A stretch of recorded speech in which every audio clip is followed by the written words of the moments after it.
Magandang tanghali mga boss, update ulit tayo dito sa ginagawa natin sa Food Hub Lytics Village. Eto na, ang layo na. Mga ilang 2 linggo pa lang nakalipas. 3. Eto na, nagawa na natin yung mga poste, lahat ng mga brace sa bubong, may kabit na rin natin. Susunod na natin dito, ipapatong na natin yung bubong mamaya. Hindi na ako makakapag-video mamaya kasi tutulong ako sa pagpatong ng yero sa taas.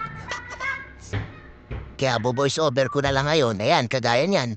Naipatong na natin yung bubong. Kalahati pala kasi nabuta kami ng tanghali. Bale, mamaya ikukumpletuhin na namin yan. Pero naipatong na yung bubong. Susunod na natin dyan yung mga cart na sa loob. Ayan, yung ibabaw. Napakalapad niya. Napakahaba ng long span na ginamit natin kasi isang salpakan na lang ginamit natin eh. Yan na, nakompleto na natin yung bubong.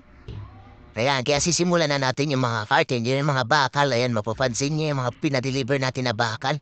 Sisimulan na yung mga cart. Sa ngayon, nagdadagdag tayo ng graba. Ayan, para mapantay natin yung sahig.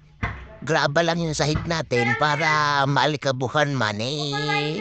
Pambasa-basain na lang natin. Ito na yung update, pinaka-update sa ngayon. Mga boss, may bubong na siya. Patuloy niyo lang subaybayan yung ating video. Matatapos na natin to mga boss, konting taste na lang. Ayan, papaglilingkod na namin sa inyo.